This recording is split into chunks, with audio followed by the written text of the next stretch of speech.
Click করুন অ্যাপের bell আইকনে আর সাবস্ক্রাইব করুন এবিপি আনন্দ। সব সময় থাকুন খবরে। শিয়রে বিধানসভা ভোট, তার আগে দুয়ারে দুয়ারে শাসক বিরোধী দুপক্ষই। ডিসেম্বরের শুরুতে বিভিন্ন প্রকল্পের সুবিধা পৌঁছে দিতে দুয়ারে সরকার কর্মসূচি শুরু করেছে রাজ্যের তৃণমূল সরকার। এবার তার পাল্টা হিসাবে আর নয় অন্যায় স্লোগানকে সামনে রেখে গৃহ সম্পর্ক অভিযানের সূচনা করল বিজেপি। শনিবার বেলা 12টা থেকে রাজ্যের বিভিন্ন প্রান্ত থেকে এই কর্মসূচির সূচনা করেন বিজেপির কেন্দ্রীয় ও রাজ্যের নেতারা। স্বাস্থ্যসাথী, কন্যাশ্রী, যুবশ্রী, খাদ্যসাথী সহ একাধিক প্রকল্পের সুবিধে মানুষের কাছে পৌঁছে দেওয়ার লক্ষ্য নিয়ে মাঠে নেমেছে শাসক দল। অন্যদিকে তৃণমূল সরকারের ব্যর্থতা এবং মোদী সরকারের সাফল্যকে সামনে রেখে প্রচারে নেমেছে গেরুয়া শিবির। শাসক বিরোধী দুপক্ষেরই লক্ষ্য ভোটের আগে একেবারে ভোটারদের ঘরে ঘরে পৌঁছে যাওয়া। শনিবার উত্তর কলকাতায় বিজেপির কর্মসূচিতে যোগ দেন মুকুল রায়। দক্ষিণ কলকাতায় ছিলেন কেন্দ্রীয় মন্ত্রী গজেন্দ্র সিংহ। সারা বাংলায় আইনের শাসন নেই। বাংলার মানুষ ঐক্যবদ্ধভাবে লড়াই করে আগামী দিন নতুন সোনার বাংলা গড়ার লক্ষ্যে এগোচ্ছে।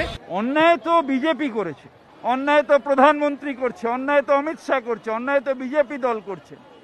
মমতা ব্যানার্জি তো মানুষের পাশে দাঁড়ানোটা যদি অন্যায় হয় বিজেপির কাছে, তাহলে নিশ্চিতভাবে আমরা অন্যায় করছি।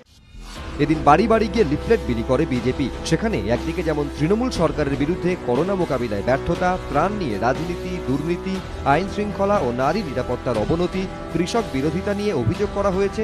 অন্যদিকে কেন্দ্রের কিষাণ কল্যাণ যোজনা, উজ্জ্বলা যোজনা, আত্মনির্ভর ভারত, আয়ুষ্মান ভারত সহ একাধিক প্রকল্পের সুবিধার কথা বলা হয়েছে। পূর্ব মেদিনীপুরের রামনগরে দলের কর্মসূচি থেকে তৃণমূলকে আক্রমণ শানান দিলীপ ঘোষ।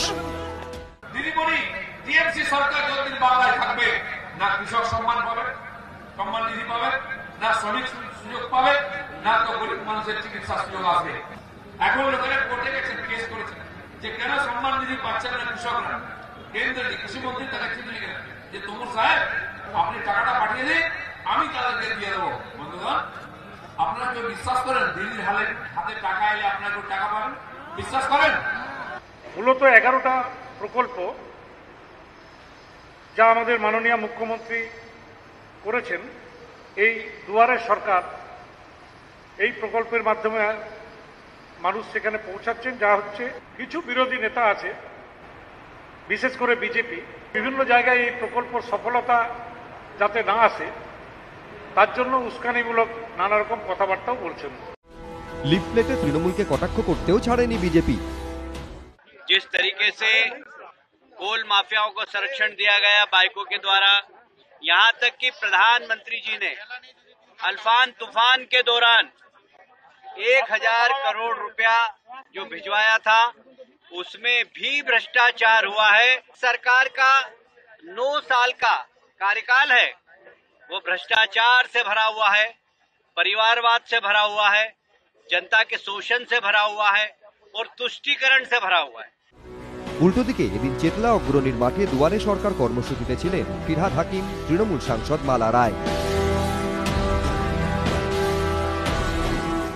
এই যে অভিনব প্রকল্প মমতা বন্দ্যোপাধ্যায়ের, কন্যাশ্রী পাচ্ছে, রূপশ্রী পাচ্ছেন, আর সবার উপরে স্বাস্থ্যসাথী, যেটা বাংলার মানুষের মুক্তির আনন্দ। চিকিৎসা করাতে পারি সরকারি হাসপাতালে বিনামূল্যে, আর বেসরকারি হাসপাতালে গেলেও আমি স্বাস্থ্যসাথী দিয়ে চিকিৎসা করাতে পারি।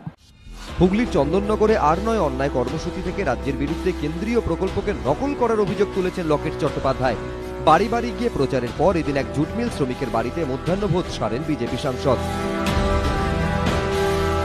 উত্তর 24 পরগনার ঘোলায় গৃহ সম্পর্ক কর্মসূচিতে বেরিয়ে শটান খড়দা পুরসভার 21 নম্বর ওয়ার্ডের তৃণমূল কাউন্সিলর দোলা দাসের বাড়িতে চলে যান বিজেপি নেতা শ্রমিক ভট্টাচার্য।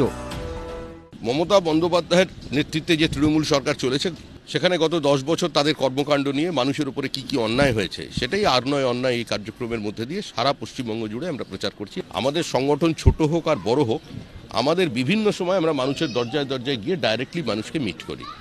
আমাদেরই কার্যক্রমের তো নকল করেছে তৃণমূল কংগ্রেস, দুয়ারে সরকার। এসবের মাঝে এদিনও কলকাতায় দুয়ারে সরকার কর্মসূচি অব্যাহত রেখেছে তৃণমূল। সব মিলিয়ে শাসক বিরোধী ভোটের আগে দুপক্ষের টার্গেট এখন মানুষের বাড়ি বাড়ি পৌঁছে যাওয়া। দীপক ঘোষ, অরিত্রিক ভট্টাচার্য ও সমীরণ পাল, এবিপি আনন্দ।